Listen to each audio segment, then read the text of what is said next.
favorite allegedly final franchise movie. Ooh, okay.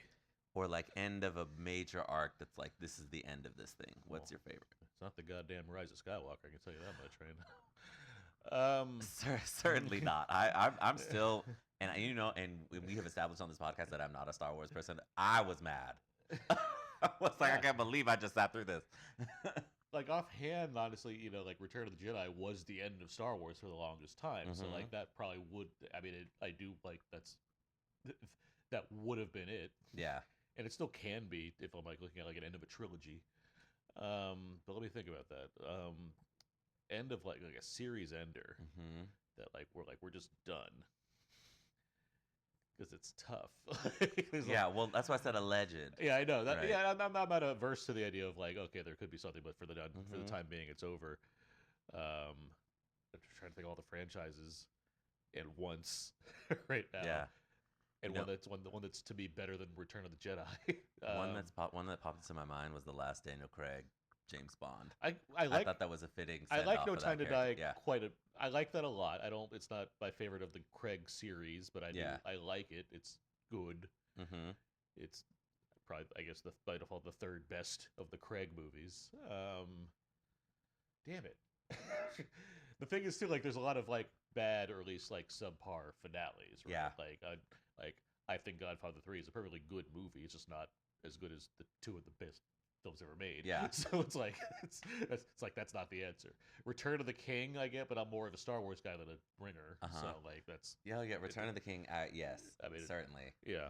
I'm gonna go Jedi for now, and if I like think of something.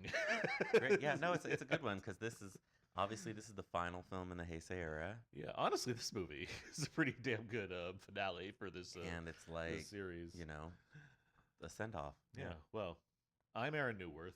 I'm a writer for Wheel of Entertainment, the co-host of Out Now with Aaron and Abe, and I'm a huge Godzilla fan. My name is Terence Johnson. I'm the owner of LenoirTour.net, and I now have seen all of the Heisei Era Godzilla movies. And this is Two Black Guys Talk Godzilla. Okay. Here we are. We have finished the Heisei Era. We have. A bit faster than the Showa Era. Significantly, yes. With fewer stops in between. No Varans. No Varans. But I mean, Mothra 2. We had a handful of Mothras. Mothra 2 was tough. But we were... So was Gunhead, but yeah. To paraphrase Jack Nicholson in Mars Attacks, 2 out of 3 Mothras ain't bad. Okay. Certainly, sure. But yeah, we're at Godzilla versus Destoroyah, 1995 film.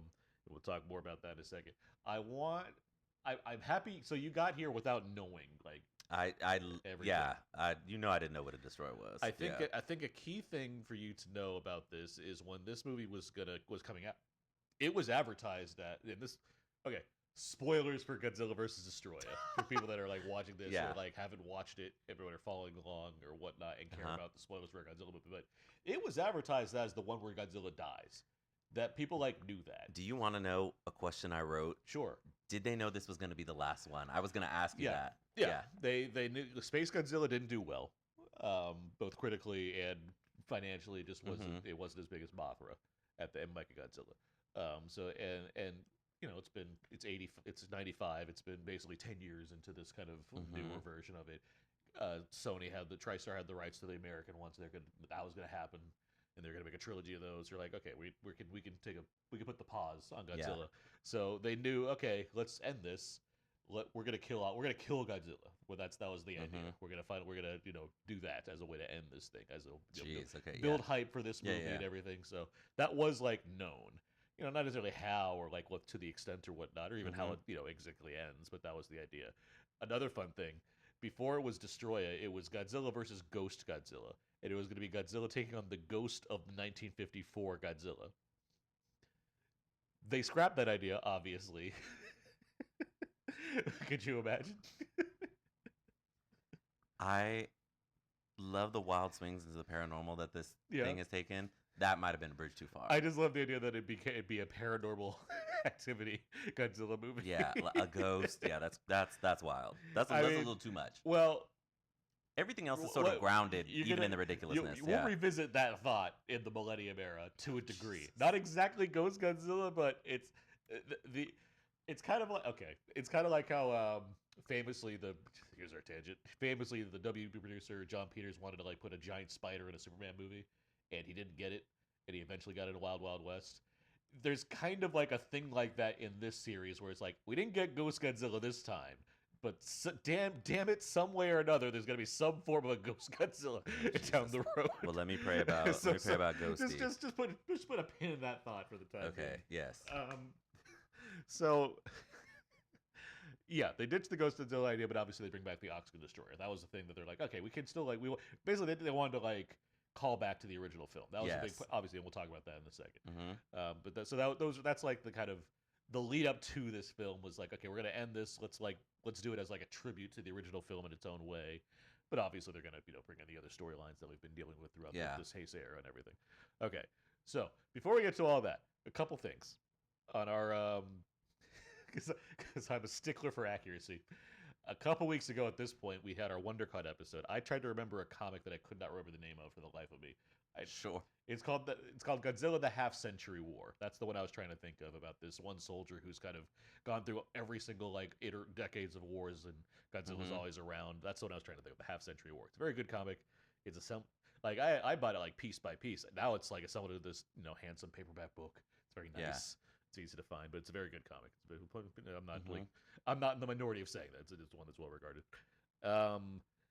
And there's another thing that we didn't talk about with Space Godzilla that we'll talk about here, but we'll get into it. I just want the listeners to know we didn't forget about these things. We talk about a lot of stuff on this show. We do. Try to keep in mind everything that we do, but just keeping that there. Okay, let's get to it. Let's play some of this trailer for Godzilla vs. Destoroyah. シリーズ完結ゴジラ対デストロイヤーゴジラシス All right, that should have been some trailer here. Let me read what we got here. Let's get to this description. This is gonna be funny. Okay, this one's not bad. The aftermath of the Oxygen Destroyer brings forth Destoroyah, a beast intent on killing Godzilla, who is on the verge of a nuclear meltdown. That is certainly the plot of this film. I am quite intrigued that we waited this long to really touch back to like the original. That's fair. In a way that I think is good, because I think it makes it more meaningful here. I agree. Did I need to see the footage from 54 in this? No. It was like a callback to the Showa era when we were getting all the stock footage. I don't think that was necessary. I think the fact that we had the pictures of the people and Serizawa's name is always going to be something that we can recall, and we've got grandchildren, and we brought back the original actress, from the love triangle that I didn't particularly care for, and we're really dealing with the ramifications. We're dealing with the ramifications of it. So it's like in 54, it saved us from Godzilla, and like 40 years later, now we have to pay for the fact that it had like an additional thing, which is also brought on by them doing this excavation for this blue line train, and they essentially have awakened the things that were awakened. So from that standpoint, I liked it. I think this film is very the finality of it. Like, obviously, as I was watching, I was like, this feels like a they knew and wrote this as if it was going to be a final movie in a way that I like. Like, I like that they were like, okay, this is the finale. We're gonna kill Godzilla. When was the last time we really killed Godzilla? It was in 54. How did we do that? Okay, the Oxygen Destroyer. Okay, like, let's take this forward. Let's play with all of the things that Serizawa was worried about, the topics that he was worried about. It's intriguing because kind of like you watch that one and you're like, wow, nobody else in the Showa era really thought to like try and refigure out what he was doing. Yeah. And it's in a kind of way where it's kind of like, oh, like, that's interesting. Everybody's sort of respecting the wishes and the sacrifice that this guy made. And here it's like, well, that was the past. So we're still doing work that's like adjacent to it, and we've got this scientist going on, the news to talk about this thing, and they're like, is that not what Sarah's always, So it's like you get the ramifications of it. I like that history. Destoroyah is an incredible villain. Yes. I literally didn't know what a Destoroyah was prior to this. I did not know it was going to be some sort of prehistoric multi-phase gremlin monster. Yeah, like there's like a creature that I can't come to. That's not. It's a cross between it's a cross between like a dinosaur, a gremlin, and the devil from like Fantasia. Yeah, it's also it's like crustacean-y. Yeah, it's got a crustacean quality to it, and it's incredible. It's got multiple forms. It's like they Voltron together to form one really badass one. Then they get some new blood and they turn into something completely. It's like dwarfs Godzilla in size. Incredible villain. Very dramatic. In the ending, actual death, you see Godzilla melt down. At one point, this movie is like, what if Alien and Jurassic Park and the Predator had a three-way, and then like Godzilla 1954 walked in the room and was like, "Can I also get in on this?" With a sprinkle of modernity. Fair. And that's how we got the plot of this movie. So the film's from director Takao Okawara, who directed the Godzilla and Mothra film as well as Mechagodzilla 2. Mm-hmm. So this is his third in the century. Akira Ifukube came back to do the music. And it's his final score, I believe. Mm-hmm. And I think I said this in the last episode. I really like the score a lot. I think it's fun. It's a good score. I'm not against anything you said. I really like this movie. Mm-hmm. I liked it. Yeah. I think it's especially for given the finality of it. I think it's really effective at what it's doing. I do think it makes a couple of really wise choices. One, it takes things seriously. Yes. As far as movies like this can go, it takes the event seriously.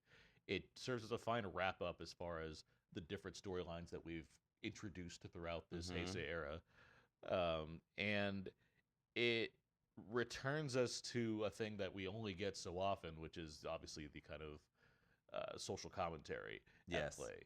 Obviously the first one is entirely that. Hedorah is the only one that's like kind of close to doing something socially relevant. Other films have satirical elements for sure. King Kong vs. Godzilla has satirical elements in it. Biollante has some implications of things. The first Mothra, like there's elements there that deal with things that are happening in society or whatnot. But in terms of like treating something serious such as nuclear proliferation or toxic waste and what have you, this is one where it's actually like, the idea of nuclear arms has not gone away. And as a history major myself, who's came up learning, and it's not exactly the hardest thing to learn, but one of the general themes is history repeats itself often, and mostly in the bad ways. It makes a lot of sense to if you're gonna do a kind of 40-year later look back at something, looking back at something specific that's ostensibly horrible, and reminding people that it's not like nuclear arms went away and that there's still going to be incredible side effects if certain things don't happen. Granted, this is 95, so it's after basically the Cold War's over at this point, but there's still.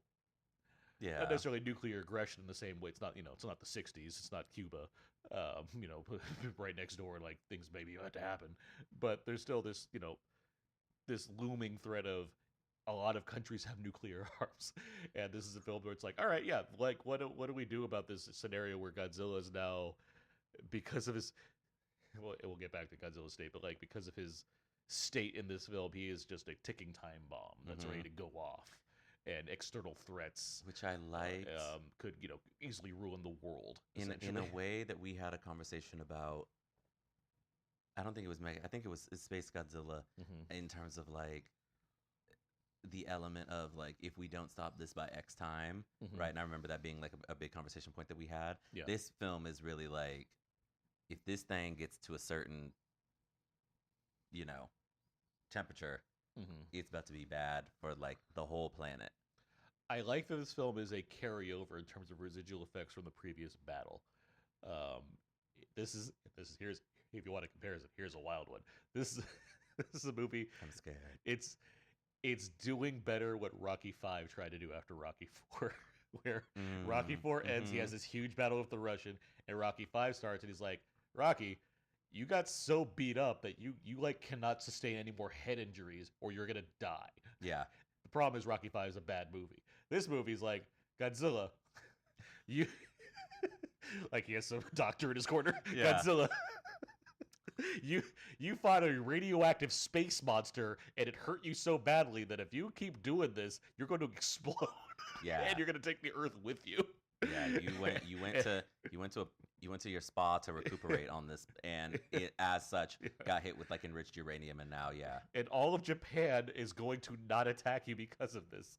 We have to just wait and see what happens. Yeah. Meanwhile, the residual effects of another thing that happened 40 years prior also is up and about, and it's going to try to attack you, which is something that we cannot stop. So you're going to have to figure this one out. Maybe your son can help. Yeah. Yeah. It's a wild plot, but it's quite effective. It is. It feels very well thought out. It does. On just like the different levels. It's like, okay, Godzilla is now radioactive. He's already dangerous, but now he's like uber dangerous. Yeah. So he becomes. So this is what I want to address too. He becomes what fans call the burning Godzilla, where he is this Godzilla that is, he's glowing. He's all these red orange and red, flaming spots all over him. Everywhere he goes, he heats up the water around him, so he's constantly steaming, like everywhere he goes. And something we did. This is what I wanted to point out in Space Godzilla. By the end of that film, after Godzilla's basically like absorbed a lot of Space Godzilla's radiation or what have you, his spikes change, his dorsal, his fin, they change color, and when he's using his atomic breath, it's no longer greenish blue; it's now red. Yeah, and this movie is like taking that to like the most extreme conclusion, where now he is just a thing. I thought, it's interesting. I think the different pieces, like the different levers that they had to pull in this. It's like the thing that is dangerous is now uber dangerous, and like the humans in this really do try their best to figure out how to stop it. Yeah. And in the end, they kind of, sort of, somewhat do, but it's at the grand expense of the city, but then it's like, oh, but actually not, because it leads to something else. This is one of the most brutal Godzilla movies. Junior was getting toe up. Junior was getting toe up. Let me ask you something. So, I don't think you're the biggest fan of the idea of Godzilla having children based on the introduction of Minya in the previous era. Now that we've gone through the Heisei era, can you see the use that there was in having a smaller Godzilla here? And for him to absorb the radiation and turn into Godzilla himself. And beyond just plot reasons, do you think it was a good payoff for introducing the character? Because it's not like he just like appeared all of a sudden. We had multiple films to actually go along with I think it's okay. Okay. I think in general, just the idea of Godzilla being a parent is very strange.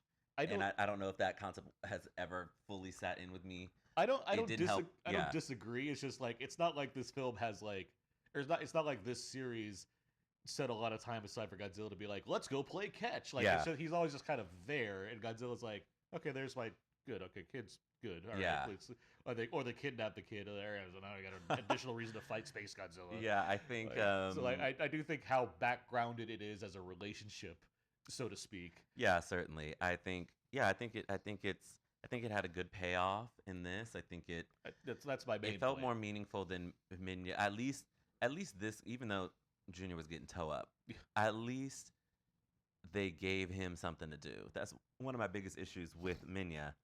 Is that he hopped around on Ghidorah's dead body at the end? There, just there, and not doing anything, No. like anything.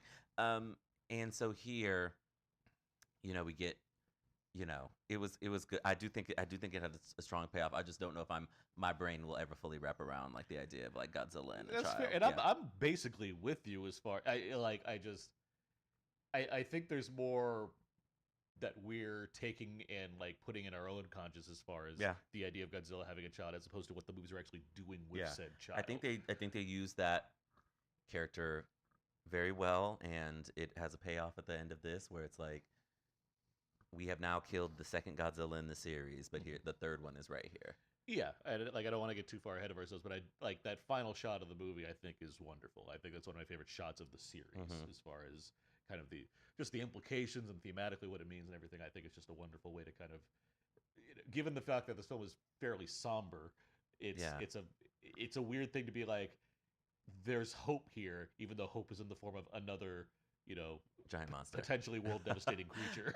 But I think it's something very nature heals itself, right? No, I think that's entirely true. Yeah, something very restorative about that. And the thing that I think especially works about how the Heisei Era has functioned, where the Showa era very kind of quickly pivoted, or it pivoted eventually, just making Godzilla basically an all-out hero. Not even a bunch of anti-hero, just more of like a Godzilla's here to solve problems. Yes. This series, I do think this era does a better job of positioning Godzilla as an anti-hero, where when Godzilla's not being, attacked by the G-force, it's essentially being I'm here to correct things. Yeah. Which is the way that the legendary films also I was going to say that it's definitely something that will pick up in that. Which I think is the best way to balance the idea of this thing is a threat, but it's still the greater good compared to what other crazy evil thing is after us. Yeah, and I think it just, what I like, I like just speaking to the nature of it all, that it's like, we will certainly circle back around to this, but it's what I think David Ehrlich wrote such a brilliant review of that first Godzilla movie, the first legendary one, and in it he was talking about the idea of like man's insignificance. It's a post-human blockbuster. Yeah, and here in this era we've sort of gotten that, but here in this movie in particular, it's like, okay, so like Godzilla might blow us all up, and we can't do anything about it. And we're trying to cut a new subway line and have inadvertently released devastating creatures that are going to use technology that will destroy all of ocean life. And okay, we got another. We don't know where the third one is. We don't know where Junior is.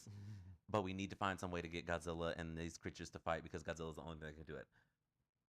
But we don't know what the outcome of that might be. We don't know the full range of powers all of them have. And if Godzilla gets too hot, we're going to get blown up. And we can't intervene. Complicated. We can't intervene. The best we can do is use some cold lasers. And, isn't it unfortunate that the creatures that were released from the site that turned into Destoroyah destroyed a giant chunk of them?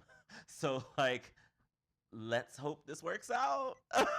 Is really the plot. And then at the very end, they get to shape a little bit, but like ultimately, have very little to do with the defeating of Destoroyah, or really like stopping Godzilla from melting down, because he does melt down. So it's a really fascinating look at sort of these people when they're coming at it from different perspectives, and we've got just the familial, and we've got our main girl who's losing her she's losing powers. Her, so it's like really it's like really even the people who have the super knowledge or the superpower are facing sort of existential crisis. It's the kind of like I don't want to talk about like awards when it comes to these kinds of movies or what have you, but like but when I look at like this specific era, this is the best written one of these movies, I think. I mean, regardless of like whichever one is your favorite or whatnot, I do think kind of the plotting of this, the use of characters, the way it's incorporating this massive threat, grounding it, not relying on too many kind of modern era things as far as references to other films or whatnot as an inspiration. It feels like the best thought out one in terms of like writing a script and making it work.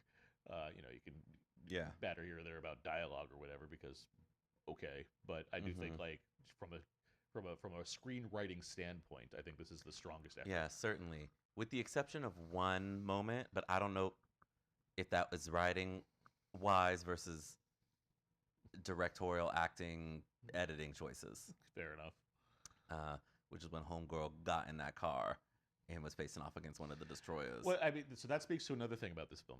I'm not going to say it's like a full-on horror movie, but I do think it intends to. Oh, that's why I said. I was like, oh, so I'm watching this Jurassic Park. This is just this thing instead of the T-Rex. It intends to deliver visceral thrills in a way that other Godzilla movies don't really. Yes, it's more of a horror movie than most and I Godzilla don't films. mind the idea of her getting in this car and this thing is trying to get to her in the car.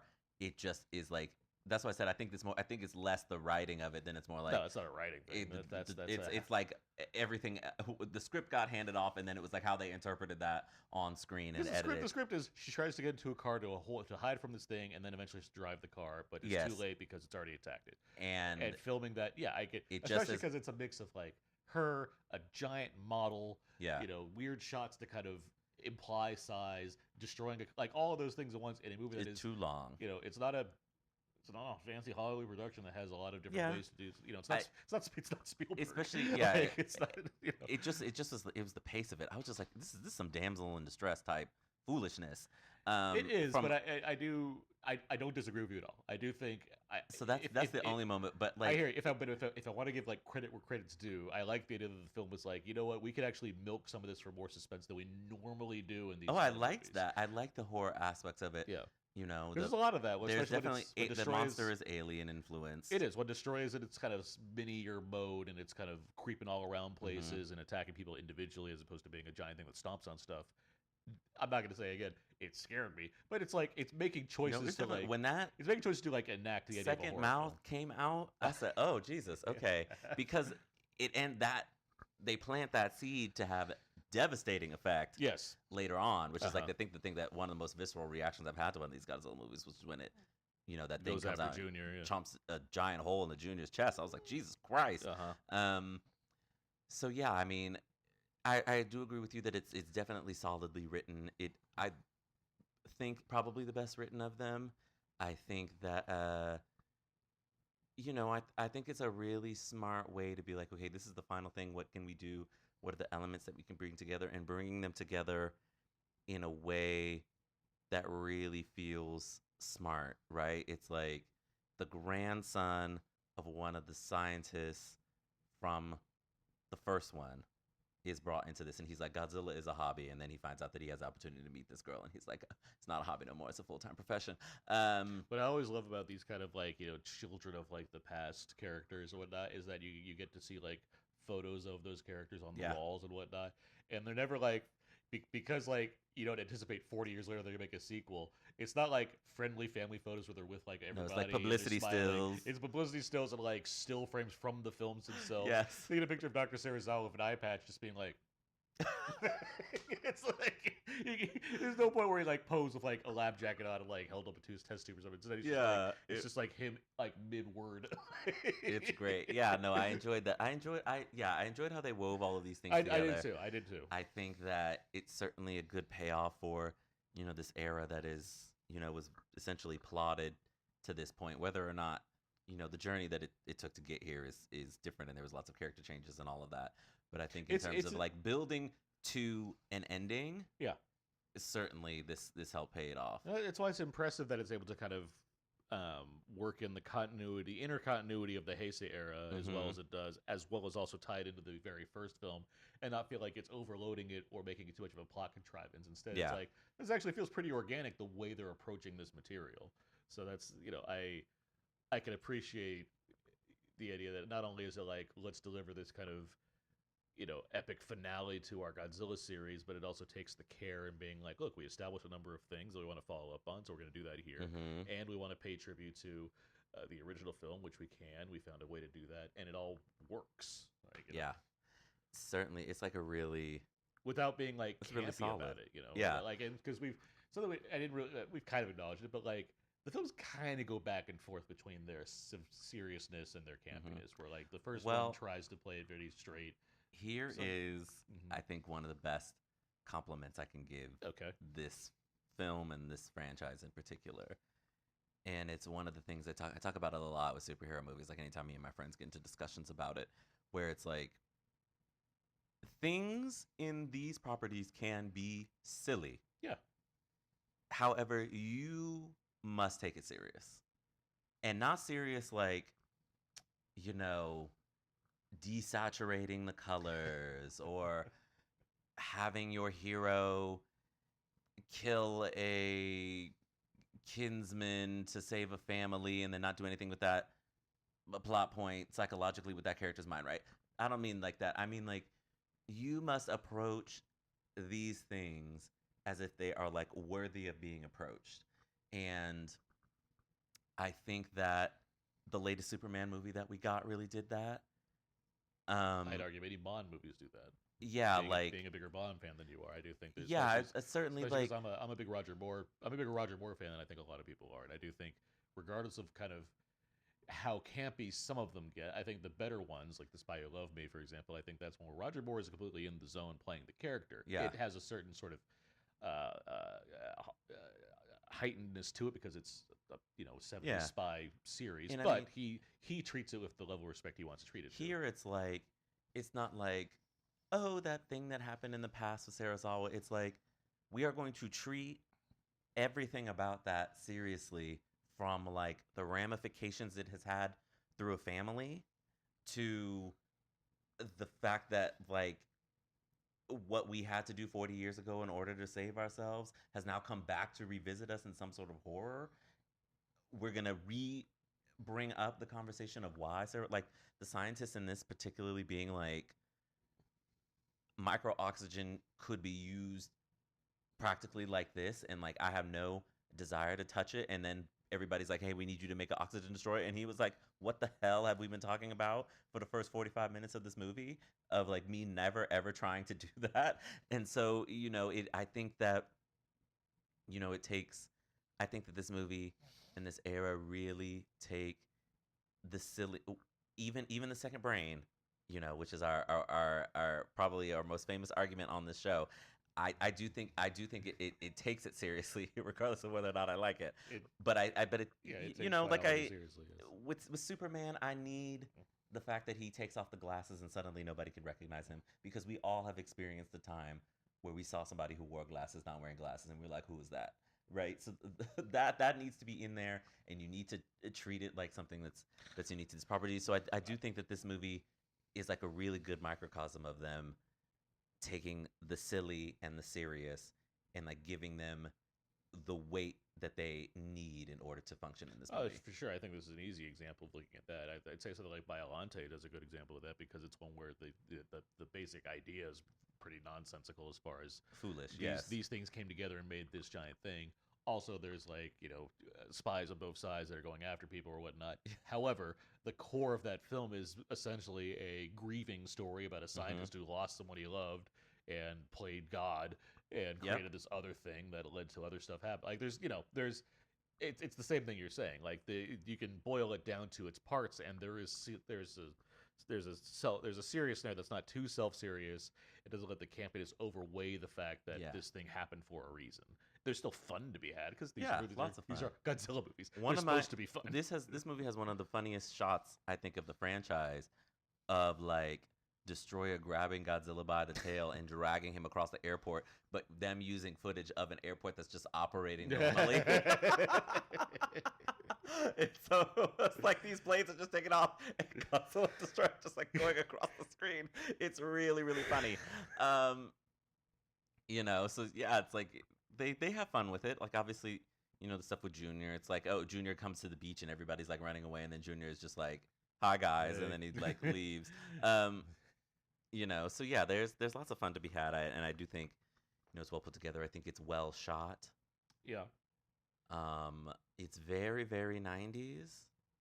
It's very, very 90s. Very much so. Like it fits in that sort of like here's a thing where you have like early 90s films that still feel like 80s movies because of the way they use like smoke or whatnot in cinematography. But I love it. Somebody posted a clip from I think it was Witness. Yeah. On Twitter, and it was like a shot of like they're on a road, and I don't know if it was like an accident or something, but just like the atmosphere and the smoke, and people were like, oh my god, why don't we shoot movies like this? And somebody was like, a executive producer probably like shoot you in the street if you tried to do something like that. But like here, That's not, yeah, that's not, but that's not me dismissing the idea of movies Yeah. that look the way they do. I'm just saying you can find it. But you can see with certain '90s movies that they're still coming from directors that are operating as if they're Yes. making films from the '80s, because it's not like a director's. Yeah, like here, it's not like- obviously, it's rare that a director's like consciously being like, I want to make a film that's specifically 1995. Mhm. Like, so you still have sensibility. The Scotts are very good at this. The Tony Scott and Ridley Scott, they very much make movies where they feel like this is just the thing that they do during this time. Yeah. As they evolve, they evolve. But and for I the time enjoy, being, I enjoy this, the cinematography of this one quite a bit. Like I just enjoy I enjoy the use of the smoke and the lights and the colors and the glitter. You know, You're not wrong. as It does feel like a post-Jurassic movie. In the yeah, way that it's just yeah.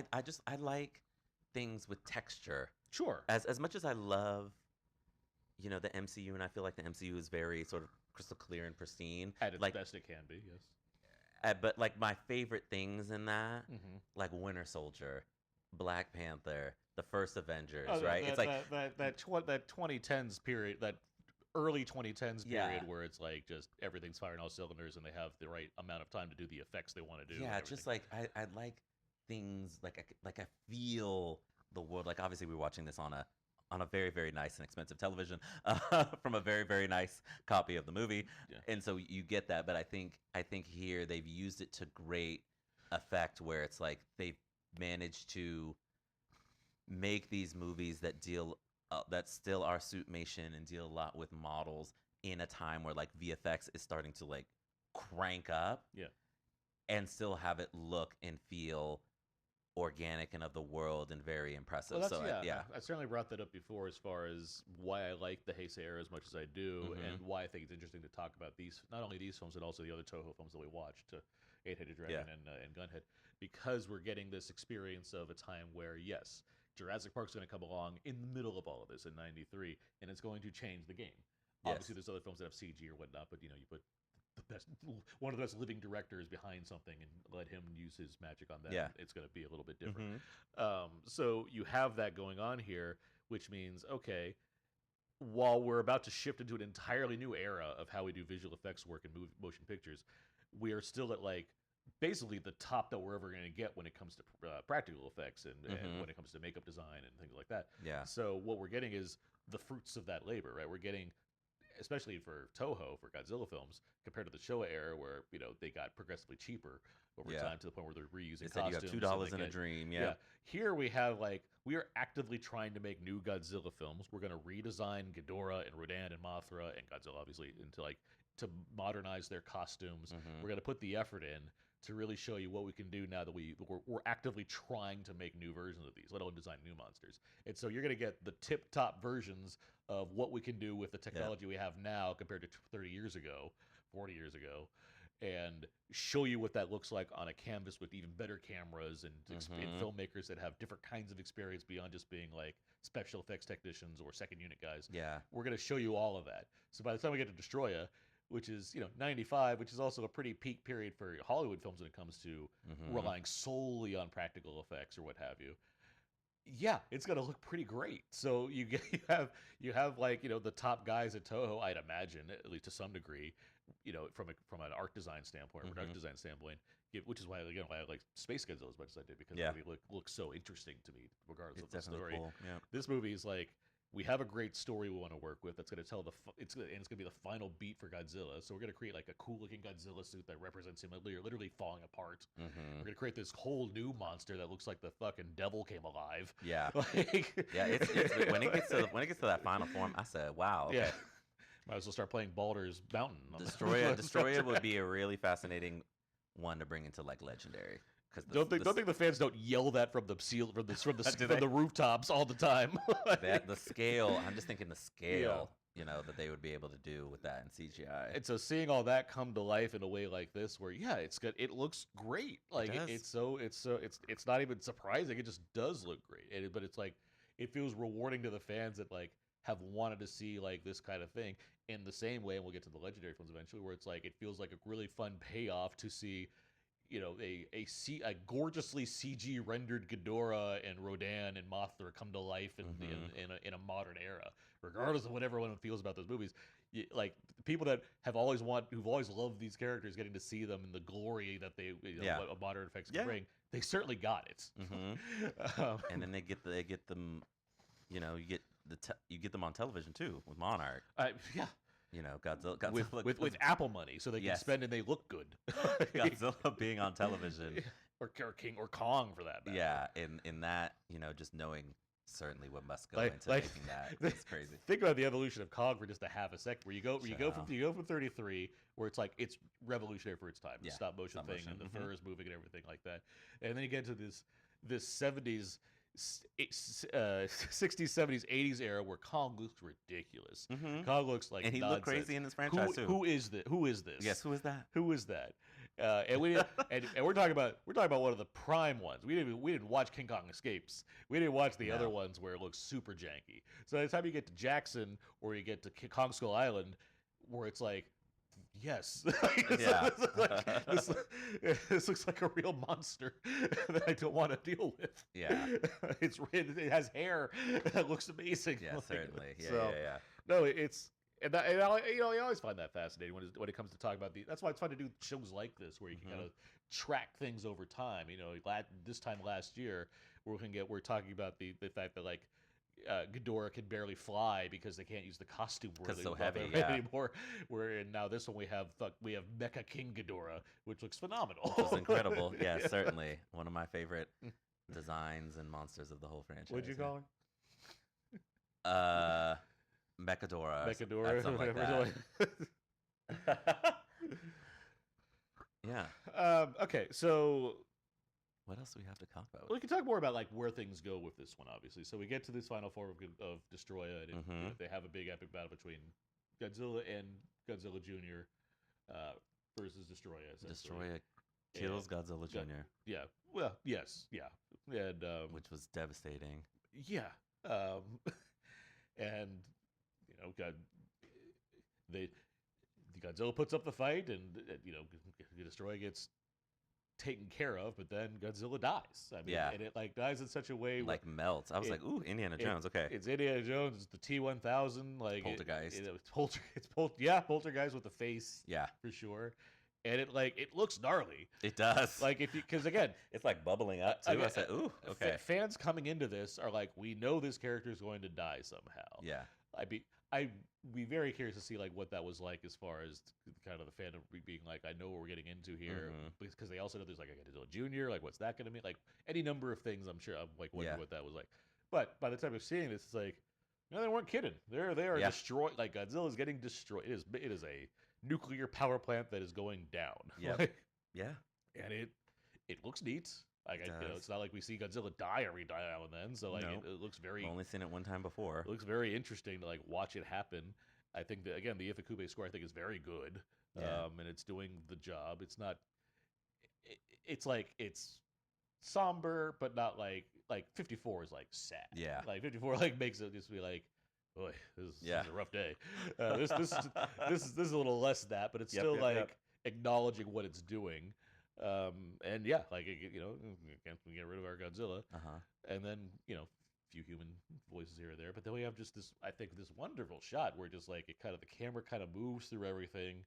It never stops too. Like it doesn't even stop on him when it gets to him. It kind of moves all the way through all the smoke and the clouds, the destruction, and you get this just wonderful silhouette shot of Godzilla Jr. having like risen, and been reborn. Now it's like full growth. It looks, it's still like, it's not the biggest Godzilla, but it's still like, it's bigger than it was. There, yeah. Its fins are longer. Its tail's fully realized. Its head's a little stronger. And you just see him just kind of roar. And the camera just kind of goes past him. Yeah. I really like that shot a lot. It's great. I think it's I think it's a great way to end an era. Yeah. I really do. Yeah. Does the job. It does. I'm excited to talk about more of this on our next episode. We kind of rank the films of the Heisei era and kind of go over our final thoughts. I need to relist them, and figure I need to add them to the letterbox. kind of wrap up this season. So yeah, that is the plan. Next week we'll be kind of doing our Heisei wrap up, and after that, we'll be in Japan. Yeah. Yes. In terms of the episodes, we're speaking to people from the past, the future, the past, what I was supposed to say, from the past. You're hearing us from the past. We've time traveled. Yeah, we will be in Japan. And there'll be whatever kind of episode we decide to record over the episode or episodes. We'll see how much stuff we get up to. Yeah, we'll see. And we're going to multiple cities. We can talk about. Yes, we can. We can certainly. Yeah, we'll see. So we'll see. It'll be fun. And then after that, we'll announce what the next. Yeah, we'll figure out our exact plans for the. I mean, obviously, we'll have our we'll have our Gamera trilogy to talk about. Oh gosh, yes, between yes. seasons. I always. Yes, you can't forget about that plucky turtle. It'll be really interesting to watch Gamera after seeing this. But yeah, we'll see how long of a break we take in between seasons. But yeah, we'll get to our the TriStar / Millennium Era. Mm-hmm. Because I can't leave out one movie, so we have to call it the TriStar / Millennium Era. That movie we will be watching at your house because I want you to feel you're most comfortable. Someone put up I don't do April Fools, and someone put up an April Fool's joke saying Matthew Broderick to return as Nick Totopoulos in Godzilla vs. Supernova. And I'm like, that's you've amused me. You've amused me with that sentence. Way to go. I think I don't think him coming back would be too bad. I wouldn't be against it. I don't dislike. He's not the problem with that. Yes. Well, we'll he's not the main problem with that. We have to save. Don't worry. I think I have 2 hours and 20 minutes worth of thoughts on that movie. Oh my gosh. Yeah. It won't be a commentary, but I have plenty of thoughts to sustain one of our regular scheduled episodes. Yes, we will do it. So yeah. Exciting stuff. Yeah, exciting for sure. Godzilla vs. Destoroyah, very good movie, very good finale to this era. Happy we've gone through another era here, and all right. You can find everything I do at my personal Substack page, thecodazies.substack.com. I am the editor-in-chief over at We Live Entertainment. All my movie reviews can be found there. I co-host the podcast Out Now with Aaron and Abe with my friend Abe. We talk about weekly movie releases with other film critics and film fans. And I'm on all the socials at Aaron's PS4. You can find my work at lenoirtour.net, LENOIRAUTEUR.net, and I am on Twitter, TikTok, and Instagram at Terence B. Johnson. Terence with one R and no A. Have you been getting a lot of spelling?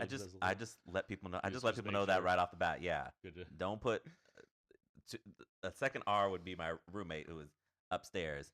Terry. And an A. Do not call me Terry. Absolutely not. A nickname I've hated my entire life. And I literally, I will stop people. I'm like, do not even think you Terry. That shouldn't even enter into. I call you TT, telekinesis Terrence, as we established. That's fine. Yes, I'm here for that. I'll do that one. But yeah. All right, very good. Next week we'll wrap the Heisei Era, but this has been Two Black Guys Talk Godzilla.